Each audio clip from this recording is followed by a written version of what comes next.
brother. What you gonna do, brother? Oh, yeah. Are you ready? Hey, yo. And that's the bottom line. Shut that control into a nosedive. Woo! Well, all I can say is someone's been eating their vitamins and saying their prayers. Life sucks, and then you die. Strategy my Oklahoma ass. You're next. What? Oh, that's the Goldberg just fears no wrong. That's cheap, plain and simple. Rest in peace. Welcome to the JM Report. I'm your host, GoodOlJM, coming to you from CSB Studios in Tampa, Florida, the birthplace of pro wrestling, on this February 21st, 2020. Coming off the heels of NXT TakeOver Portland, as some eyes, not all, not even most, maybe less than some, looking forward to the Super Showdown hailing from parts unknown this coming Thursday. And I gotta be honest, that lineup is not looking too impressive. As a matter of fact, lineup-wise, it's been declining. And despite whomever's been making suggestions of as far as who they want to see wrestle against the other, especially when it comes to legends or old-timers that can still go, well, I mean, can we really look forward to any more legends versus legends or Hall of Famers versus icons and so on and so forth? Pick your combo to describe that term and type of matchup. Other than Sting versus Undertaker, that, yes, even myself, hoping against hope that there might still be a chance to see that come to fruition. I mean, Taker's been riddled with injuries for so long, and yes, he's nursed them. Yes, he's taken the time off, and in some cases even had surgery to repair whatever damage he had throughout his body with shoulders and knees, what have you. God knows how many concussions. Although the wellness policy of today and the not the wellness policy, what am I talking about?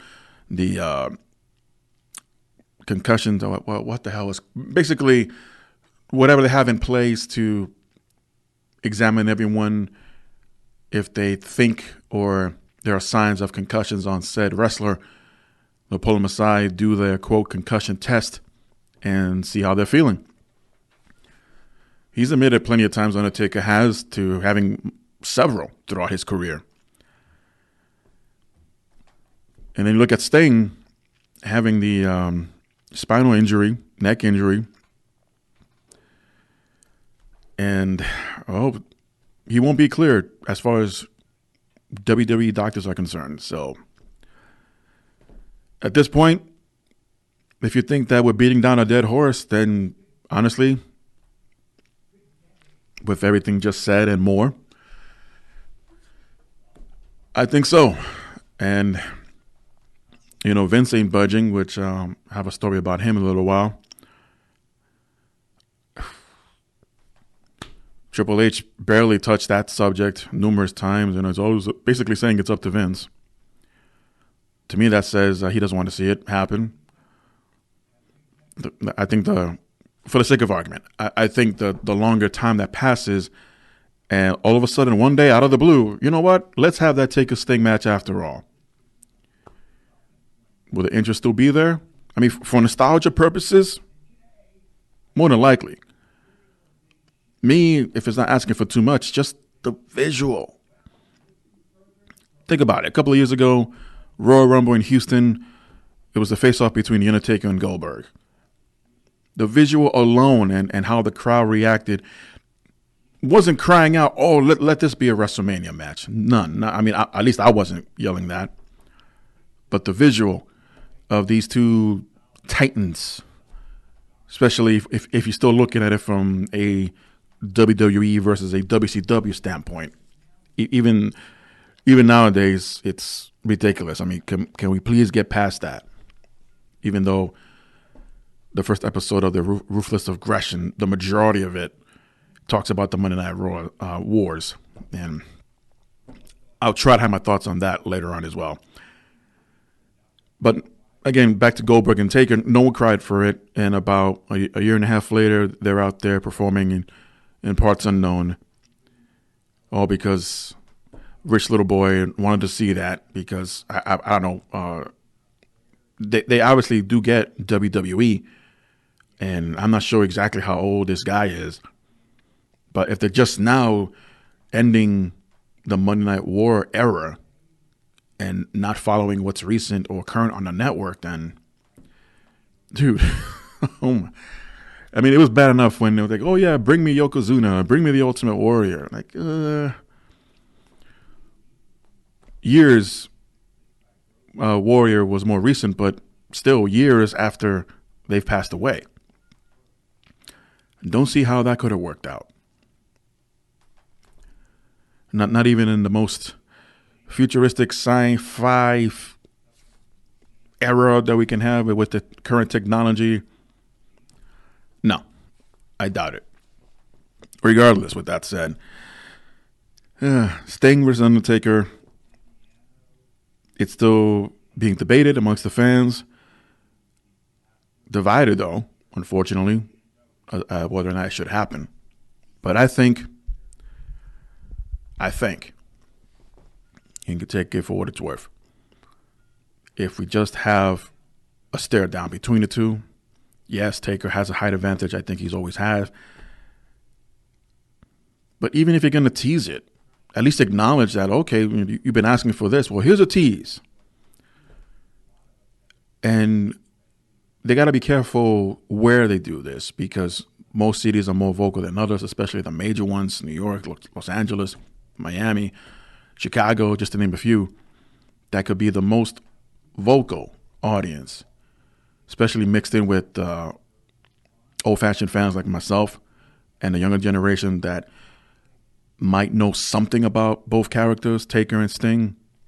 And it's like, holy crap, these characters, these two guys, for, well, obviously during the duration of Monday Night Wars, it wasn't going to happen, but the aftermath, when it was bought out in 2001, are we going to have Sting and Taker? Are we going to have Austin and Goldberg? Unfortunately, as far as Austin and Goldberg goes, the timing was just could not have been any worse, especially from Austin's point of view. I'm sure, don't know the man personally, but I'm pretty sure he would have gone along with it as far as like, oh, we got something here. Now, as far as who will go over, well, probably a different story. If you want to do a 50-50 booking, then there shouldn't be a tiebreaker afterwards. Moving on, as NXT TakeOver Portland took place this past weekend, I gotta say, I didn't catch it live as I just came back from a gig and I was just exhausted. Not to mention that a lot of my equipment at home, specific like my computer, my smart TV, my Fire Stick that I use to watch pay-per-views, they weren't cooperating. Especially the Wi-Fi signal in the house. So wasn't sure what was happening. Didn't want to take the time to see how long it would take for everything to realign itself. So I figured, you know what, the hell with this.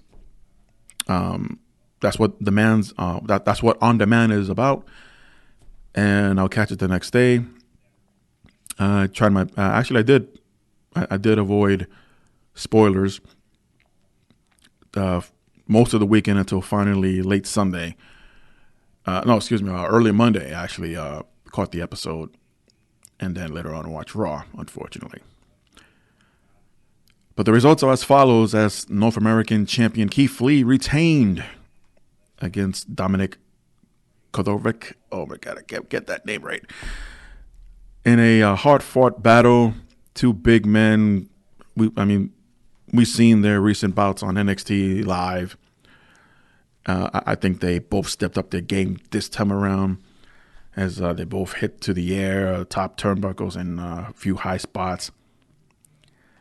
Even when Dominic took that sit-down powerbomb from Keith Lee and bounced back up, head over heels, stood back up, even though he was holding his head, but the way he made his body shiver, not out of fear, but just like,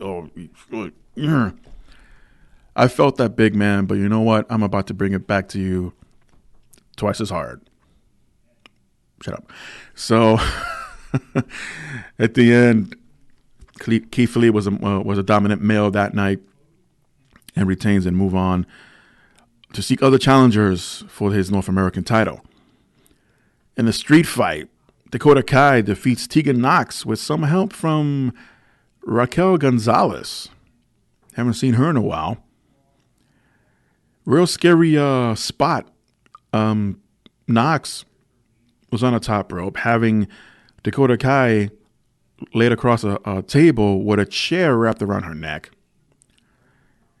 Out of nowhere comes Gonzalez, holds up Nox on the top rope, giving time for Dakota Kai to remove herself from out of harm's way, and a real nasty looking bump off the top rope.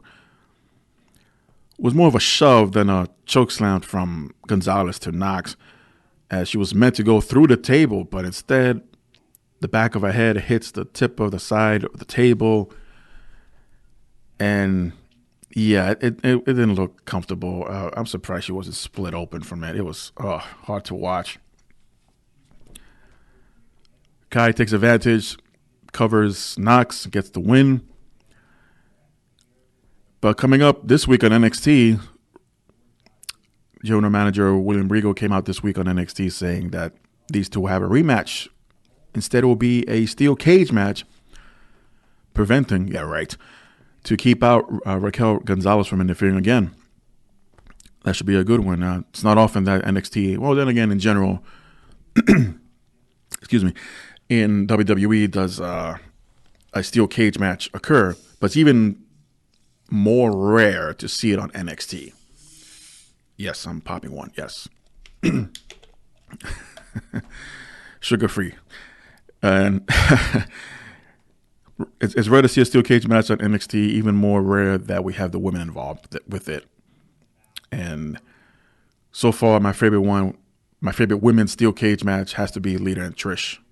They tore the house down. They left everything in the ring. Blood, sweat, and tears. That too. It was definitely kick-ass match. Finn Balor defeated Johnny Gargano in a. Was this ever a independent dream match? I mean, I asked around. I got a half and half reaction. It was like, yeah, yes and no, not really. And I'm like, well, is it because they were on different sides of the world at the time, or? I mean, Balor performed in the States long before he was signed with NXT, and of course had his run in New Japan before that. But regardless, I mean, didn't take away the fact that at least I never seen these two in the ring one-on-one before, and they brought it. My goodness. It had that indie feel, back and forth, a lot of submission spots, a lot of high-risk spots. But at the end, it took Balor to defeat Gargano to be the better man, seemingly ending the feud. Possibly this could have come much sooner had Gargano not been injured most of late last year. But regardless, we move on, as I'll mention in a little while here as far as Gargano goes. Women's NXT Championship, defended by Rhea Ripley, retains over Bianca Belair. Another hard-fought match here. I must have missed it. Is Bianca Belair no longer using her hair as a whip anymore? Was that suggested not to be done because of so many literal slashes and cutting people open. Who was the last one that got that? Was it Shayna Baszler? It was less than a year ago that I remember, but I just noticed, like, wait a minute, she's not doing that anymore. And I was thinking that if they were going to tease that Bianca Belair was going to win the title, that she would pull out all stops and resort to using the hair whip, but we didn't see it here. So again, was that taken away from her arsenal to avoid serious injuries? After the match, as Ripley was celebrating, from behind comes Charlotte Flair, attacking and laying out the champion, grabs a microphone and leans over to the fallen Rhea Ripley. And in so many words, Charlotte Flair accepts the challenge from the champion, which is usually the other way around. But it's set for WrestleMania. For the first time ever, the NXT Women's title will be defended at WrestleMania as Rhea Ripley defends against 2020's Royal Rumble winner, Charlotte Flair. Makes you wonder, especially considering what was announced during the week as well for other women's titles. Still don't know exactly. Well, maybe tonight on SmackDown we'll get hopefully some kind of word. But we still don't know exactly what the fate holds for the SmackDown women's title. Regardless, from a storyline point of view, Ripley has Charlotte Flair's number. Has defeated her during the NXT invasion on SmackDown before Survivor Series. And I believe even eliminated Charlotte Flair from the actual Survivor Series. So I'm sure that will play a huge role moving forward in that angle now. And for the NXT Tag Team Championships, the Undisputed Era lose their titles to the Bruiserweights. Matt Riddle, Pete Dunne. Man, these two teams. Every match, and it's no surprise that NXT TakeOver matches bring it. They leave it all in the ring. Hard fought. Again, the blood, sweat, and tears all left in the ring. This is why I don't do rankings or star rankings on matches when I describe them or report them, because they all get high praise, as they should, well deserved. And I wouldn't want to give the same kind of score over and over again, which would be fine in hindsight, but it's like, okay, that's an A+. Okay, that's 5 stars. That's 5 stars too. Okay. I don't want to do that. Regardless, an incredible match here between these two teams. And at the end, the Bruiserweights are your new NXT Tag Team Champions. Curious to see, well, considering where Pete Dunne was about a year ago as the longest reigning NXT UK, or was the WWE UK champion. They recently declared the Cruiserweight title as NXT, not WWE. So, yeah, it's always confusing sometimes. And Matt Riddle, I guess, to show the appreciation of all the hard work he's done, like, well, here's a championship. Here's a title. I mean, it wasn't, I guess, in their minds, creative minds in NXT, see Matt Riddle, or ready for Matt Riddle to be the guy, the champion, as right now it's Adam Cole. Just ruined that result for the next match. Yeah, Adam Cole retains over Tommaso Ciampa. But in an interesting twist, we saw back in Worlds Collide, Ciampa and Gargano team up essentially for one-off as DIY competing. But here at the end of the match, there's a ref bump. Adam Cole is down. The championship belt makes its way into the ring. Ciampa goes to retrieve it, seemingly to attack Cole with it. But ringside comes Johnny Gargano.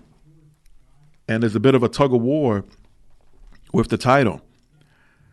And all of a sudden, Gargano takes a swing with the belt and nails Ciampa over the head, allowing Adam Cole to take advantage and pin and retain the NXT title. Ciampa will later on address this on NXT Live this week, looking for answers. He didn't get any, but Gargano's responsible for Goldie not returning home. And seemingly, I guess, on paper, with the loss from Finn Balor, Gargano must have, of course, we'll hear from Gargano eventually this week, that he should have been the better man, and that his former best friend, on and off relationship with, has a title shot. It's like, hey, if I didn't win, you're not winning, even if it is for the NXT title. So more than likely, we're going to get a match between the two at TakeOver Tampa, the weekend of WrestleMania. And if that one in particular doesn't steal the show, I mean, things could change between now and then. I'm not saying it will be for the title. I'm not saying Cole's going to defend his title on NXT Live, either between Ciampa or Gargano, and then one of those guys will defend against the other at TakeOver Tampa. But I got a feeling that something will be on the line. Something has to be at stake. You just can't have a grudge match or a revenge match because, a month and a half ago you screwed me out of a title? I know, logic, what? That doesn't exist anymore. Not in pro wrestling anyway, if ever. But moving on, it was announced before Raw went on the air that there will be an elimination women's chambers match on March 8th to determine a new number one contender for Becky's Raw women's title and face off at WrestleMania 36 in Tampa. No, I'll explain that. But the participants are as follows: Natalya, Asuka, all former members of the Riot Squad, Sarah Logan, Liv Morgan, Ruby Riott, and Shayna Baszler.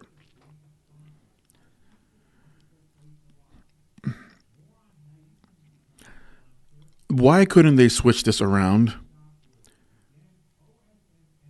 Make the announcement 2 weeks ago where Shayna attacked Becky and took a bite out of her neck, seemingly consuming all of her plasma and blood. Yeah. Straight out of an episode of The Walking Dead, really. People saying, oh, it's a vampire. Nope, zombie. I'm going with zombie. Walkers, whatever. And a week later, announced the participants for the chamber match. You know, it's ass backwards. Could it be any more of an obvious winner going into now this chamber match on March 8th? I'll be in New York that weekend, by the way, so I'll be sure to bundle up because springtime will be a few weeks after that. So yeah, ass backwards. You could have done the announcement before and then have Shayna attack Becky this past weekend or this past episode of Raw, and maybe have Becky come out this coming week on Raw. It's like, oh Shayna, I hope you win because I'm coming after you. Because really, what's Becky been doing lately besides having rematches here and there on Raw? But every other week, it's like, you know, oh, here comes the man looking for a fight who wants to fight me. I'm like, who's not doing that gimmick? Who else is not doing that gimmick? You got Aleister Black, finally out of the closet, no pun intended. Had a kick-ass match with Eric Rowan this week. I mean, real epic, not for the ages, but I'm saying between himself and Eric Rowan, we haven't seen that kind of match in a while on Raw. An essential David versus Goliath, two guys that have been fighting nothing but jobbers the past few months. They bump heads finally this week, and I thought they had a kick-ass match. And Becky, who was the champion, like, okay, I'm not saying that champions have to wrestle every freaking week. Just ask Brock Lesnar. But it's the reason why the women's roster is stale as it is. You know, at least now, between now and Elimination Chamber, they're going to build up the match. And we've seen Asuka, Shayna, Natalya, and most recently Liv Morgan, but not much of Sarah, not much of Ruby Riott. Even she returned a couple of weeks ago. She was backstage interviewing this week. That's about it. But these participants need more TV time. Shayna was nowhere to be found either. I mean, again, just backstage.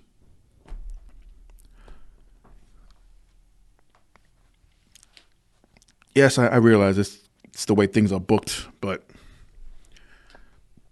we have, what is it, like 3 weeks? No, what am I saying? 2 weeks.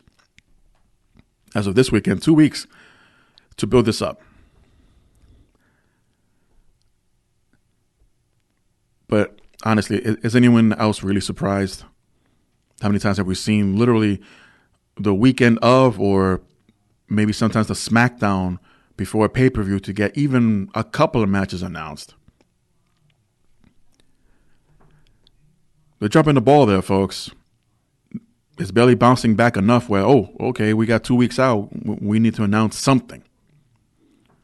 Something needs to cause interest and build on that momentum rather than just wait the week of or the go-home shows to say anything about it. But regardless,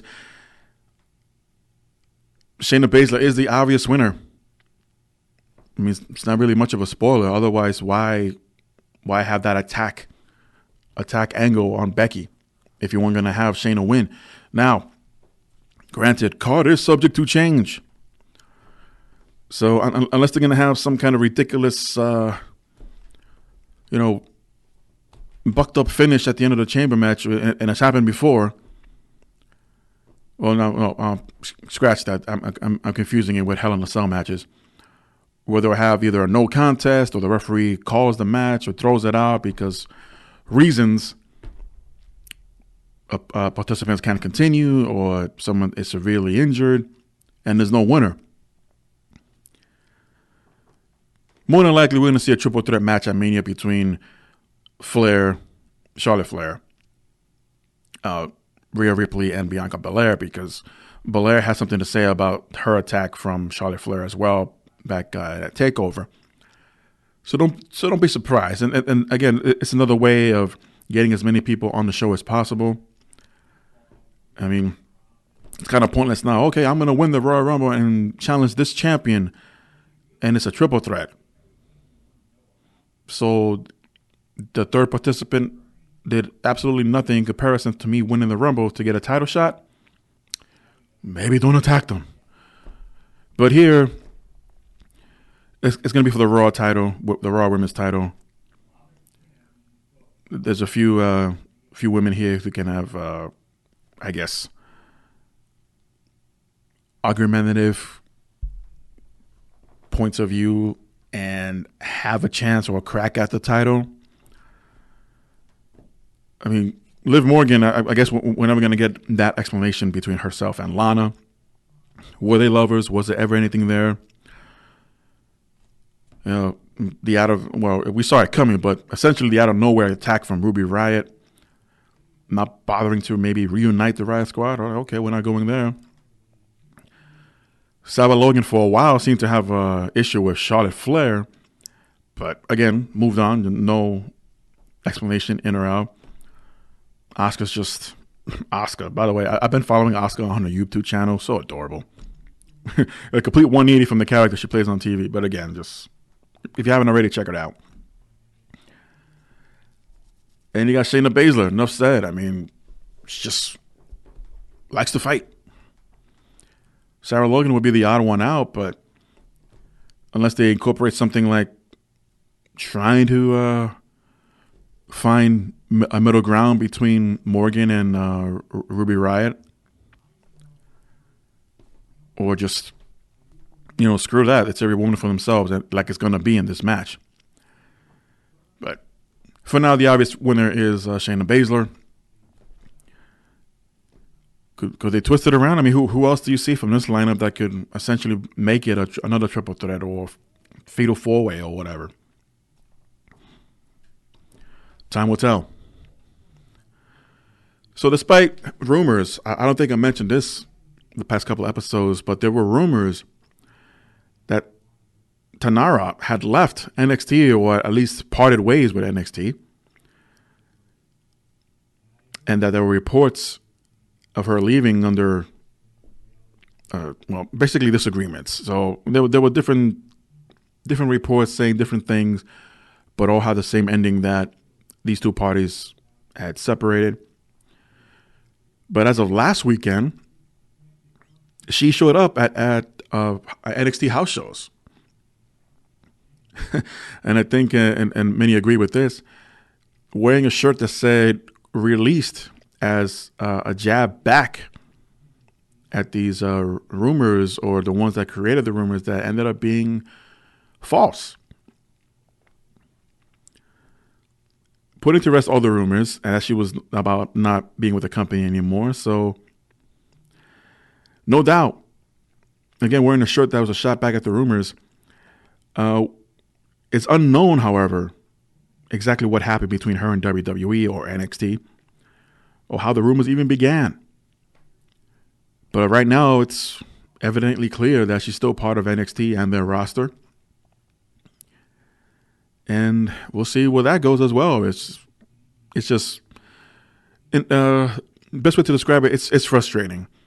You hear someone about leaving with no rhyme or reason. They eventually come out, but you ask, why? What happened?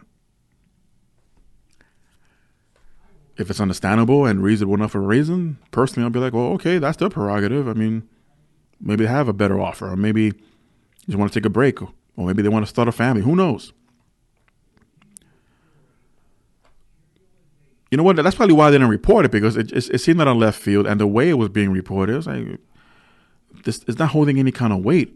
You know, sometimes your instincts do kick in, and following the business and the not the tactics, but how more or less things work backstage.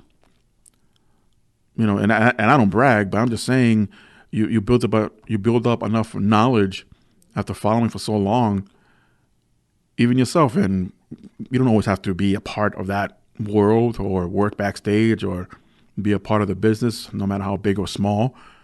But sometimes you have that gut feeling like something's off. Not wrong, but something's off. And if something was wrong, then yeah, these reports were false. Regardless, glad to see that she's still around, and that maybe whatever possible dispute or whatever is going on between both sides was or will be resolved. Dave Meltzer spoke out about Rusev's contractual status with WWE, indicating that Rusev is still working on the details and the contractual issues with WWE and has yet to re-sign as of this week. Rusev will be included, or was included, in recent pay-per-views and TV shows. But again, either side has budged on having an agreement to continue with the services of Rusev with WWE. It was noted that there was plenty of time left on his contract. Lana, on the other hand, recently signed a new 5-year deal to remain with WWE, which would lead to high expectations that Rusev would resign as well. But there's that but again. Is it possible? And this is allowed, but you know, you got to follow. You got to follow the rules, so to speak. It's allowed for example, Rusev. Again, this is just an example. I'm not saying this is what's happening. That Rusev is talking to New Japan or AEW to maybe jump. There is, at least to my understanding and last I heard, unless this was changed as well, there is a time period towards the end of your current contract with WWE in this case that you will be allowed to speak to other interested parties.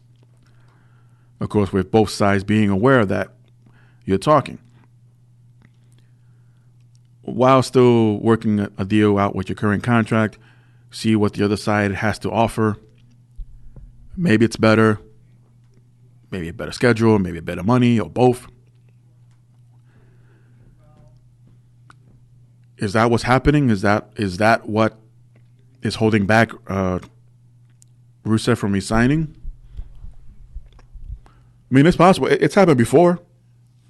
Bret Hart, probably the most famous story when it comes to resigning with WWE at the time, back in, what was it, 90, 95, 96? Oh, hell, even when his first run as Intercontinental Champion, he had a chat with WCW. Nothing ever happened out of it until 96, 97 when the screw job took place.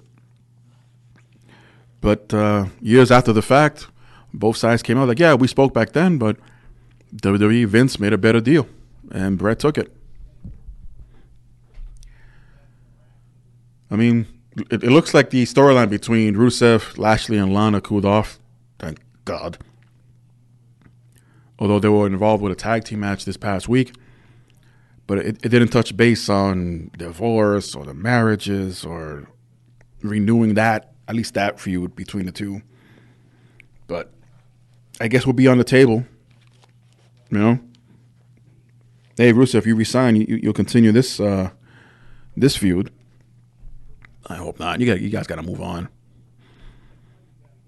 And it looks like this time around, Rusev and Lana are sticking to the characters and not posting selfies on social media. Sasha Banks, who's been out due to injury, even missing this year's Women's Royal Rumble, seems to have landed a role for the second season of the upcoming Mandalorian later on this year, as first reported by Ryan Satin, an Ant-Man of Pro Wrestling podcast.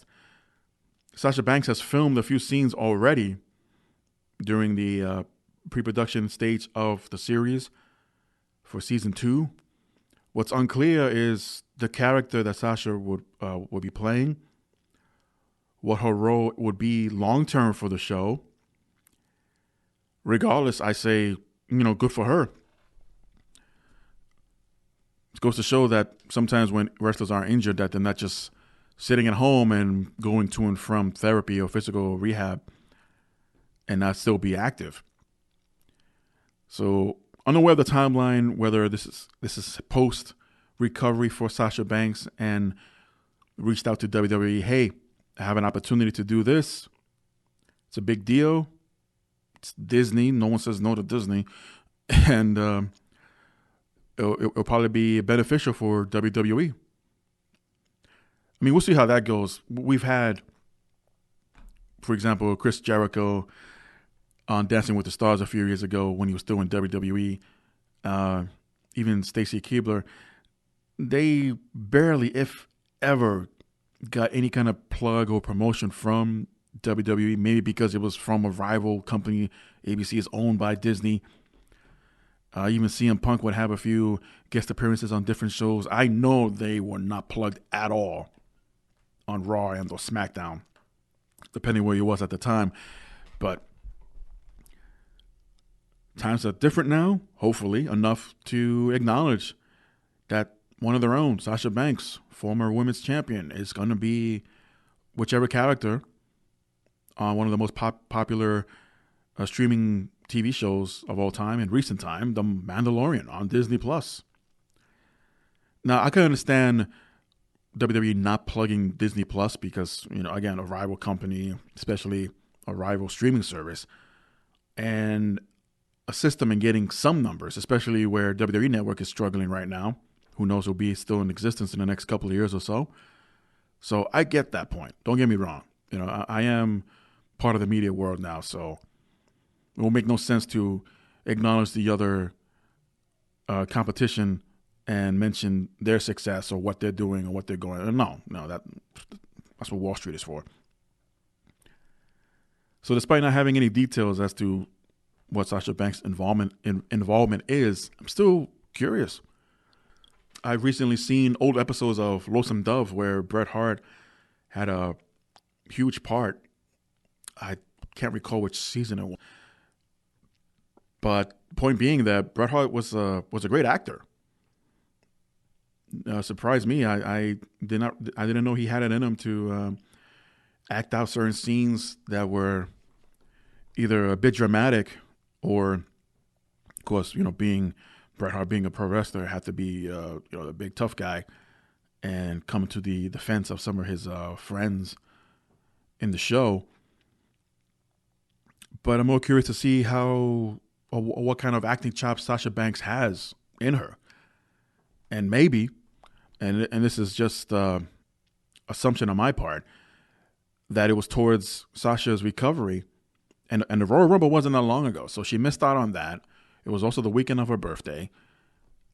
And might have been recovered or at least healed enough to maybe make a comeback soon and set something up for WrestleMania. I mean, there's still time for that. If she's not still filming episodes for The Mandalorian, can take WrestleMania weekend off, which I would assume is expected to appear at least at Access. But that she had to have permission to say, hey, I feel better, I can come back, I'm cleared by my personal doctor. Or, hey, I'm still a little bit injured, but I was approached by this opportunity from Disney to appear on The Mandalorian next season, so I'm going to do this. So again, assuming all parties were aboard, everybody, especially WWE, gave their blessings for her to do this, and maybe open up a door for Sasha Banks to get into the acting world and see how that works out for her. I mean, many have tried.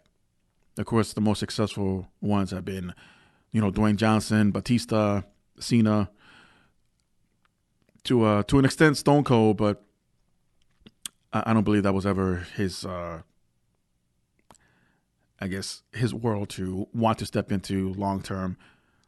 But I don't see him saying no for appearances here and there. I mean, he has made a handful of movies. Unfortunately, they all went straight to DVD with either Dolph Lundgren, Randy Couture, the other guy who moved to Russia. Him. Anyway, good for her, Sasha Banks. A great opportunity for both sides. And other than WWE not plugging Disney Plus when the time gets closer for the season 2 to drop,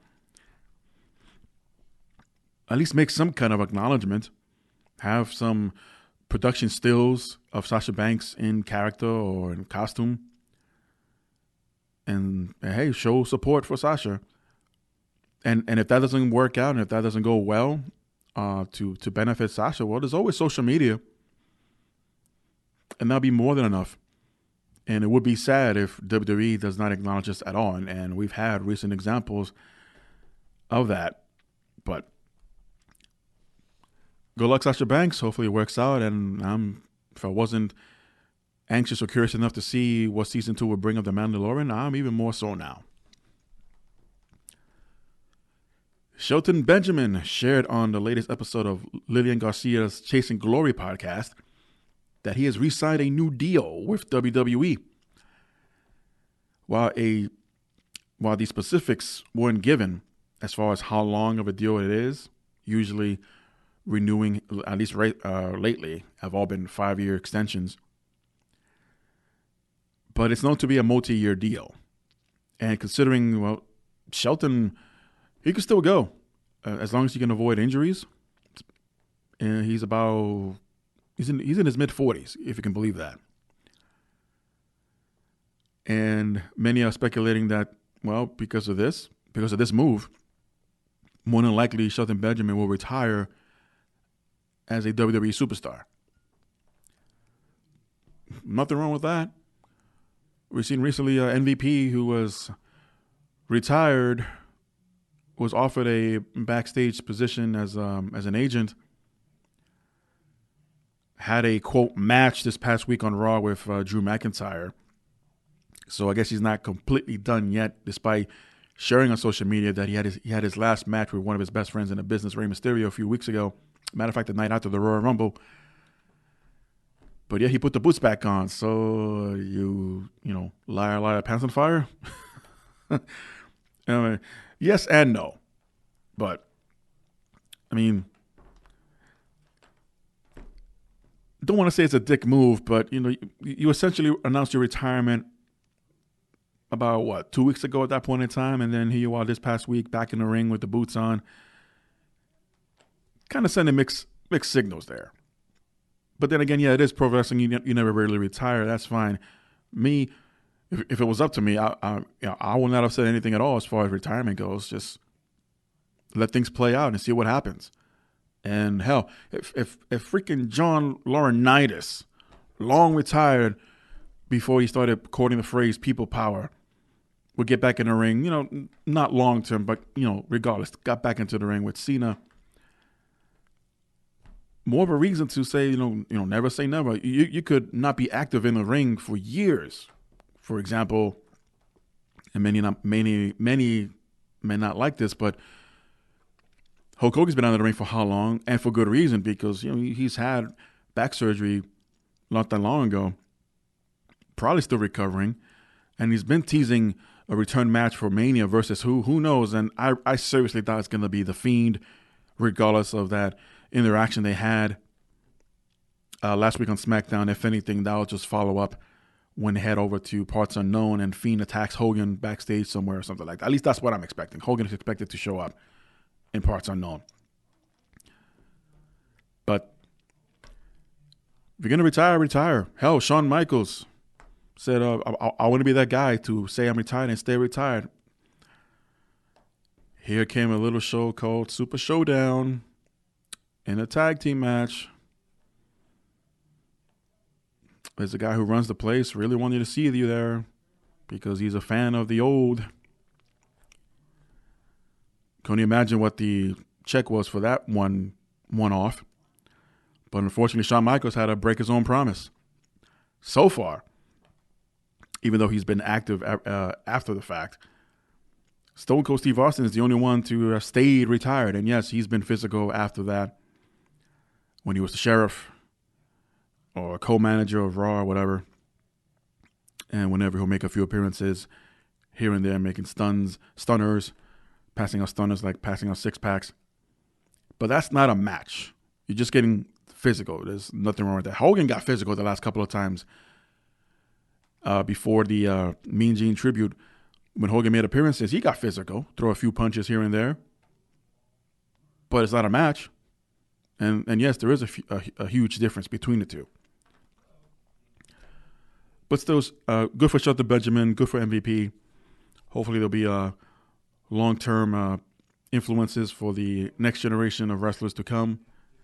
And, what better teachers, if you will, of Shelton Benjamin and MVP.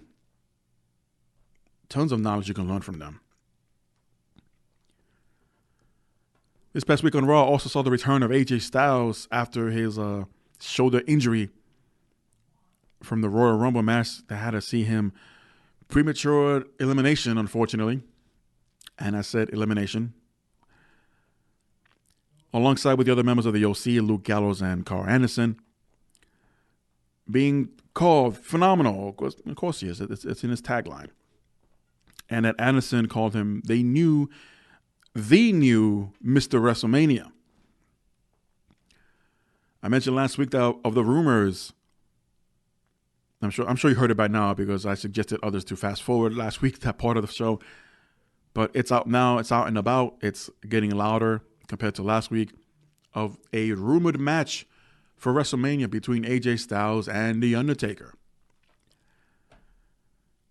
So the last time Undertaker had an epic match at Mania was against Mr. WrestleMania, being Shawn Michaels, back-to-back years.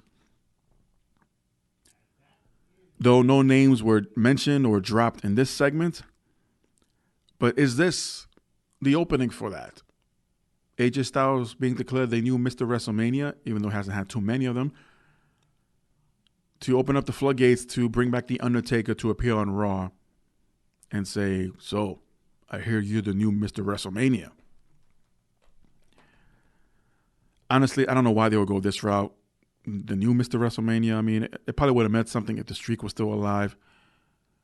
Taker can come out and say, hey, if you think you're the new Mr. WrestleMania after Shawn Michaels, then prove it. And of course, and then everybody turns and points to the big sign hanging off the rafters. Well, Styles vowed to win the gauntlet match at the upcoming Super Show, asking, who's next? He wants to face the WWE Champion. This, of course, brings out Ricochet, who is scheduled to face Lesnar at Super Showdown for the title. But Lesnar versus AJ Styles, I mean, yeah, I am overlooking Ricochet because let's be honest, booking-wise. Although we've seen it already, a one-off, but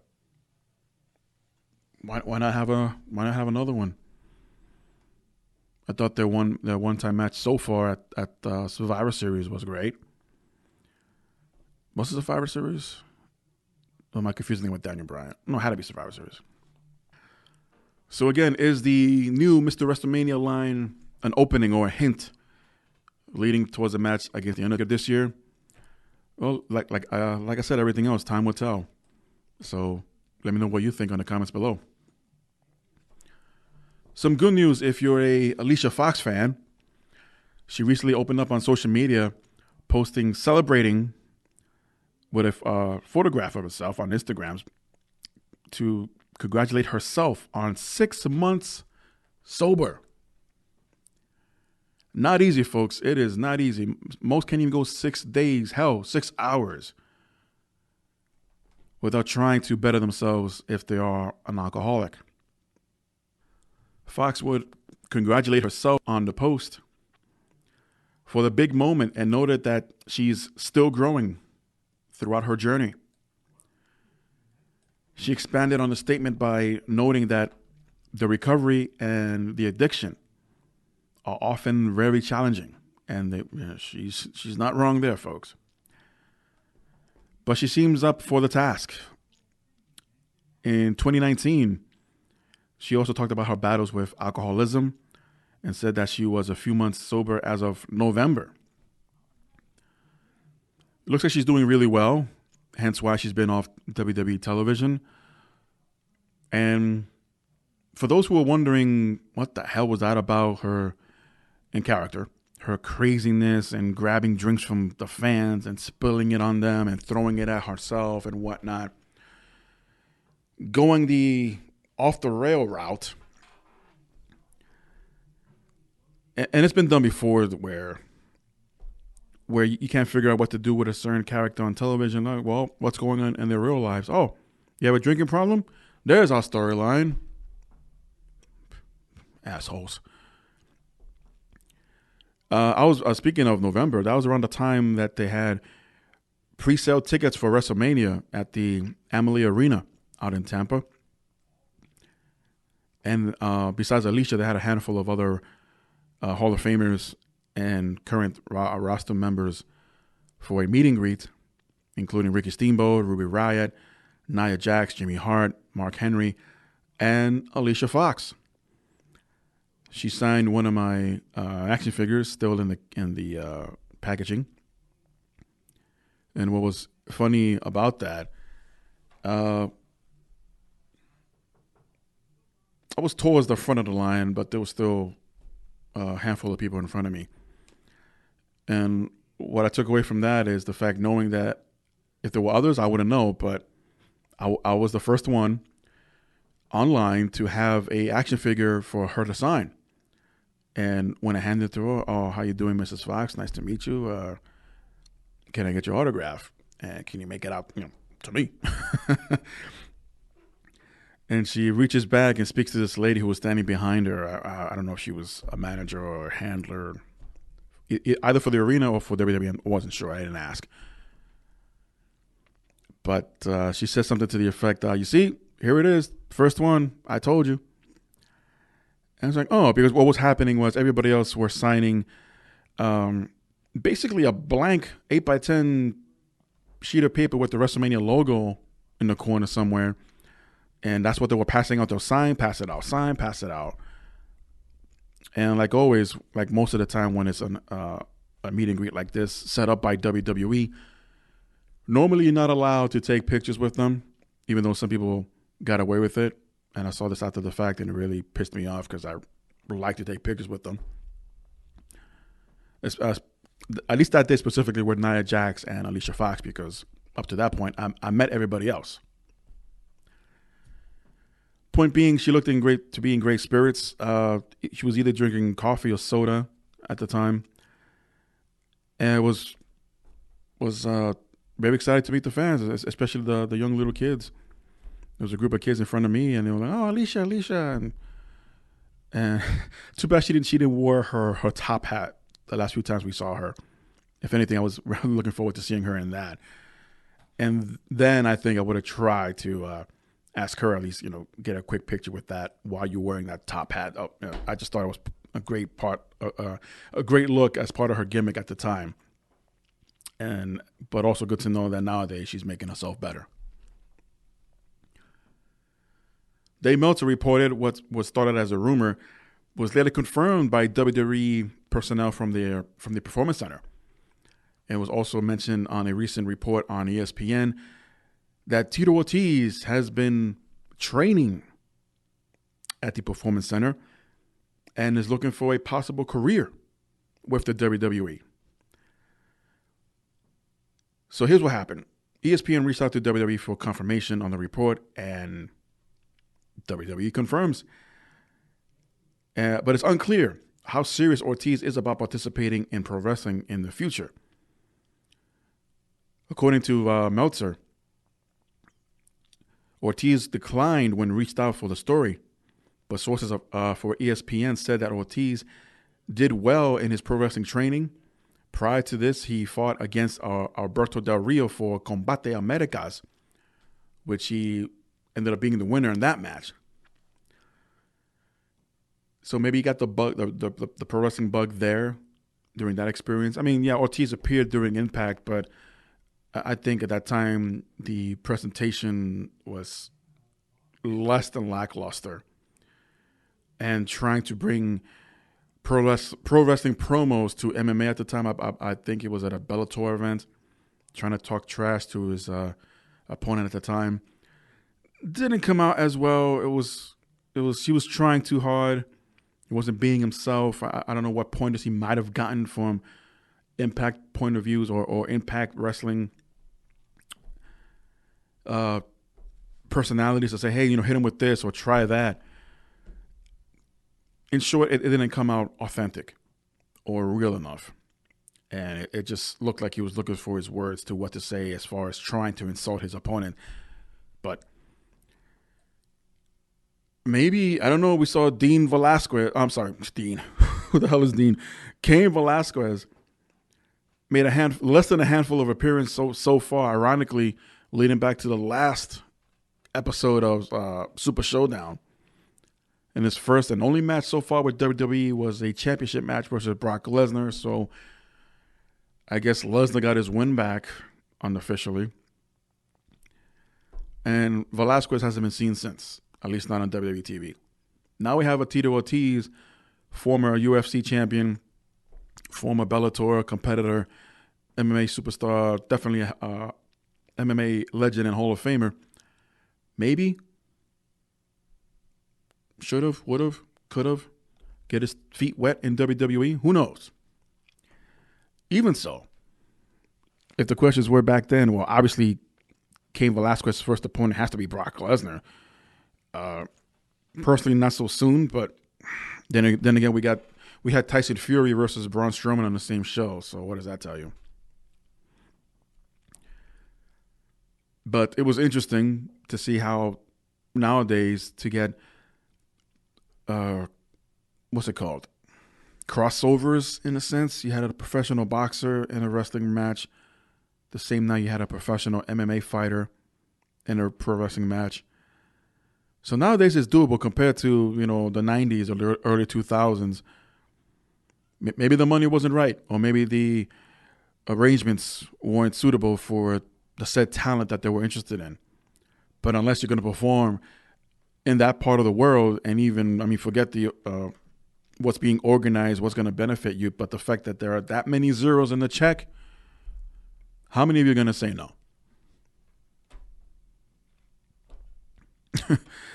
Moving on.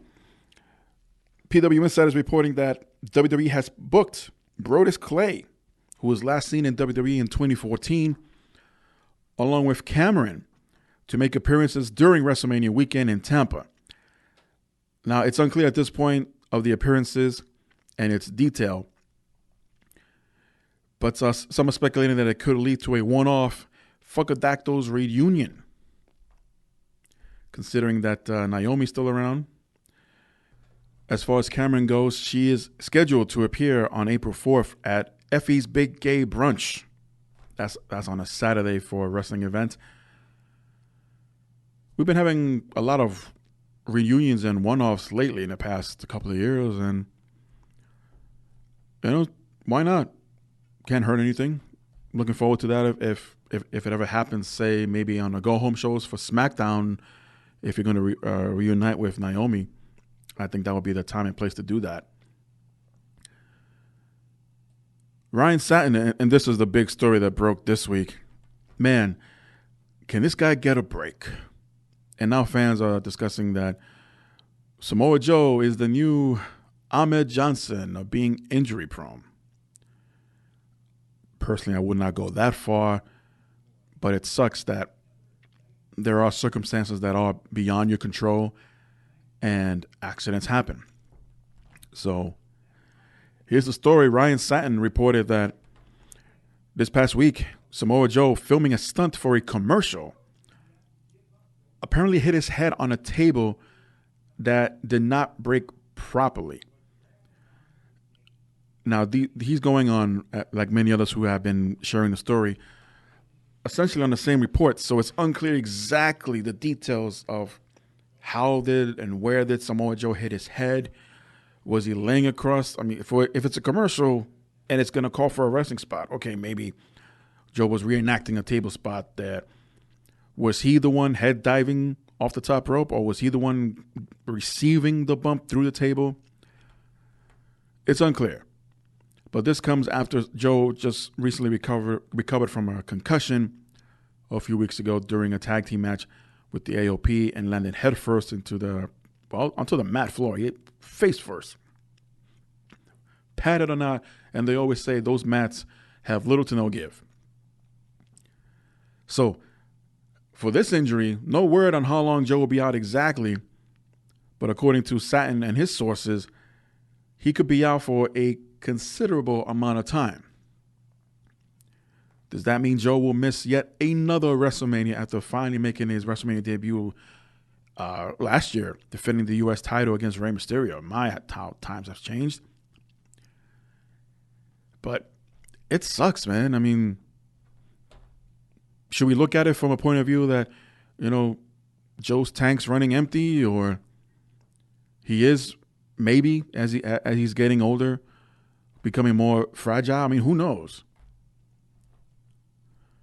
But he can still go, and he's proven that. You try to tell Samoa Joe, like, hey, you can't wrestle anymore, and not expect your ass to get choked out if you're lucky.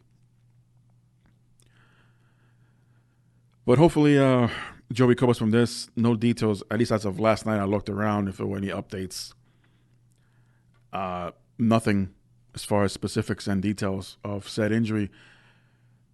But we'll see how this plays out. I mean, Joe was involved, or is involved, heavily with the storyline between the AOPs, Rollins and Murphy, along with Kevin Owens and the Viking Raiders. So I guess it's back to 4-on-3. I mean, because it's the only game in town as far as Raw tag team titles. That's what the main event spot is right now. The tag team titles on Raw. Andrade is going to be out for another week or so. And Lesnar, well, enough said about Lesnar. I think the less said, the better.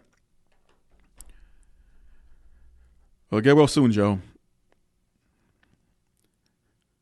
Fightful.com reported on the attendance, or the number of times Vince McMahon has made in recent WWE events, including Raw and SmackDown, reporting that McMahon hasn't spent as much time as of late on Raw and SmackDown. Now, many speculate because, well, it's XFL time. He's focusing on that.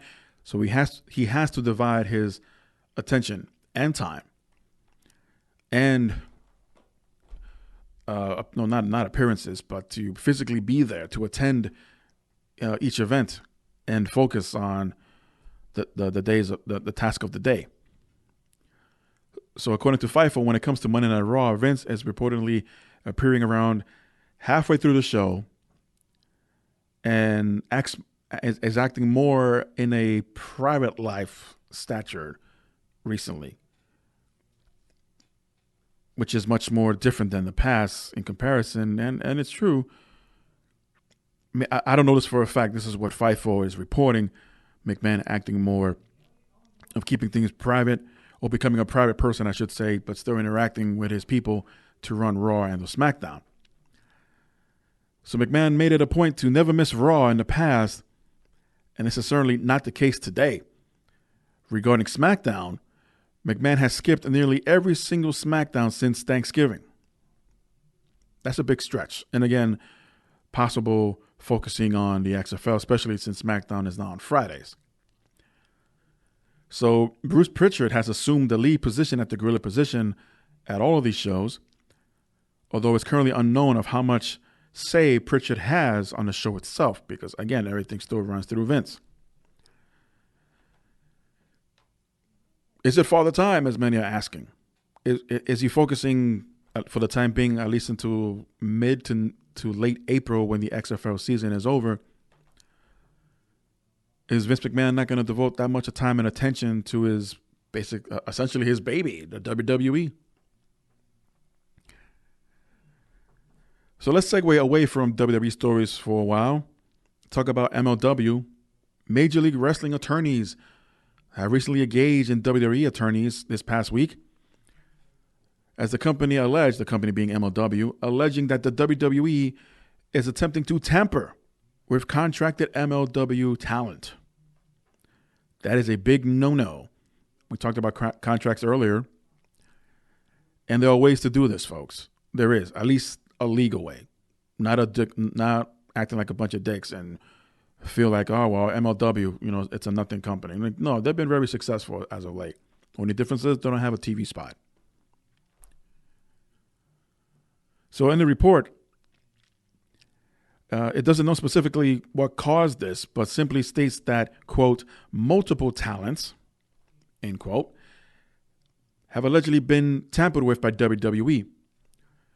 Since the company started signing superstars in 2018, their contracts have forbidden them from working with WWE and WWE shows, which means that any superstar in contract with the company could be in breach of contract.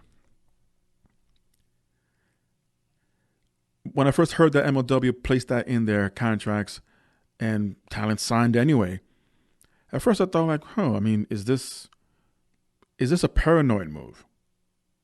But understandably. And here we are a couple of years later. Well, you know what? Good thing you added that stipulation in the contract. Because if there's any fact to this accusations of WWE tampering with talent, they could be sued until no tomorrow. Like, they're making money, millions, billions of dollars, McMahon and WWE are. MLW, among others, are aware of this. So it's not like they can't afford a settlement. But if they want to go all the way, then sue their freaking passes off.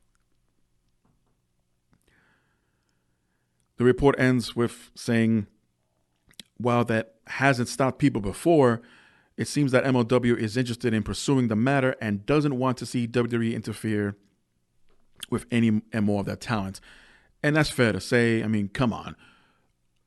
Besides, what the hell are you doing interfering, allegedly, or tampering, allegedly, with other talents from a different wrestling company to add on top of the already expanded talent roster that you have, the majority of which you're not even using, so you want to add more faces and names to that, to what chances are 2 to 6 months later you're not going to end up using because they didn't, our fans didn't respond or react the way we thought they would towards this former MLW star. And let's be honest, not everyone knows who's on a roster of MLW. Very few people know in comparison to the WWE audience. Hell, I don't even know. But doesn't mean that I'm not aware of their existence and can appreciate what they're doing for the business. But here comes WWE, allegedly, trying to tamper or lure away some of their talent. And for what? If you're going to do that, again, do it the right way. Otherwise, stop being a bunch of dicks. Make some kind of offer towards the end of their contract if they're not willing or not sure if they want to resign with MLW. Similar to Rusev. If they haven't thrown more money towards his face, hey man, resign.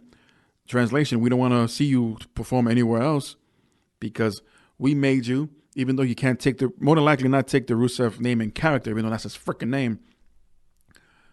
But to have the same Rusev from WWE perform as Rusev in AEW probably won't fly. So they're more than likely going to tweak that. So you want to avoid any copyright infringements or benefiting from intellectual property from WWE. I get that. I mean, we've seen that with Scott Hall, Kevin Nash, and the Razor Ramon and Diesel nonsense when they jumped back then. And for those who don't know, real quick, Scott Hall was acting like Razor Ramon. Diesel was acting like, Kevin Nash was acting like Diesel in WCW.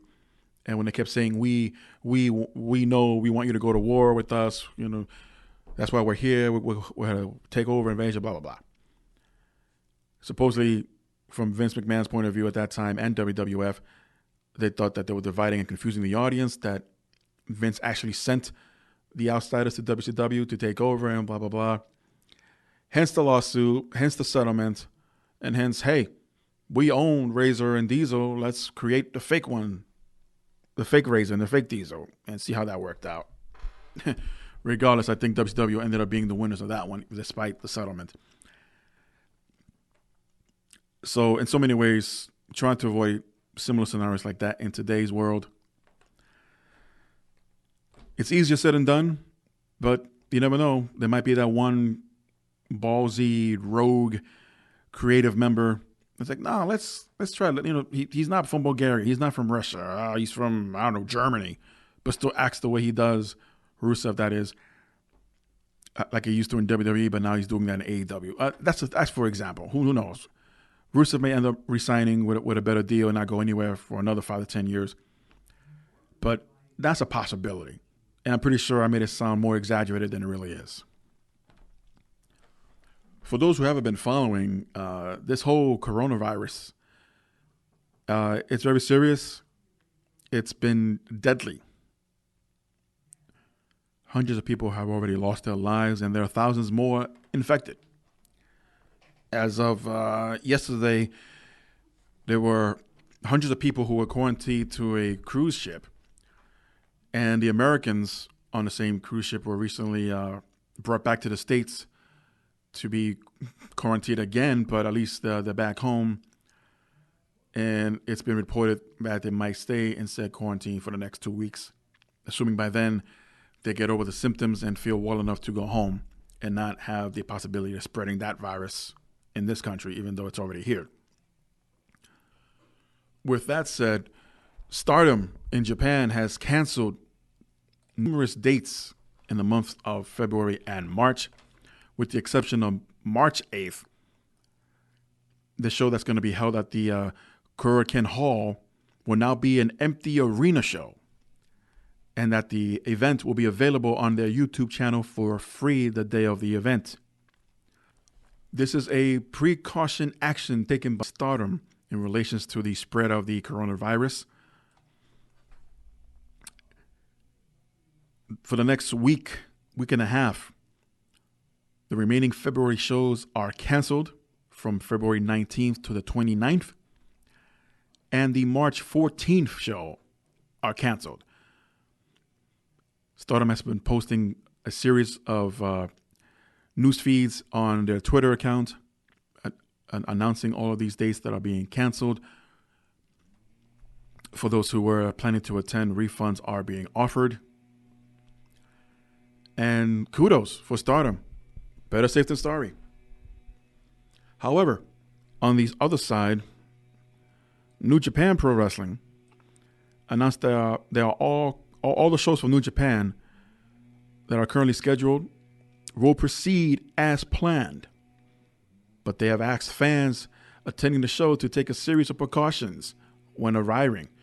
And if you plan on going to any of New Japan Pro Wrestling shows, the company advises that you be aware of the following: being mindful of your physical conditions before the event. If you have a fever, cough, or cold symptoms, or feel otherwise unwell, please stay home. New Japan encourages attendees to wear surgical masks at live events. Where all are possible, staff members will also be wearing masks as well. New Japan also encourages fans to thoroughly wash their hands and garments.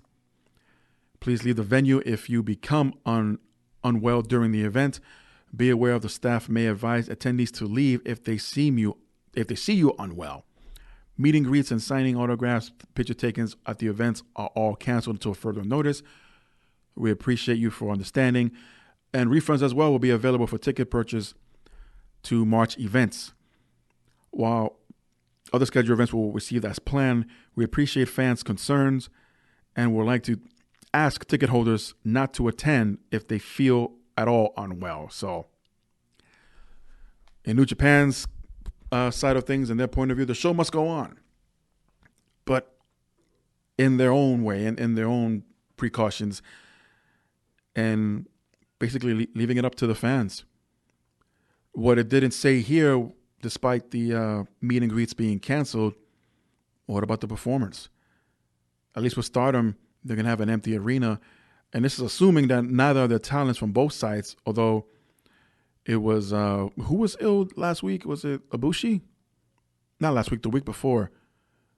In no relations to the coronavirus, but there are a lot of similar symptoms from the flu that could lead to it and leave you exposed.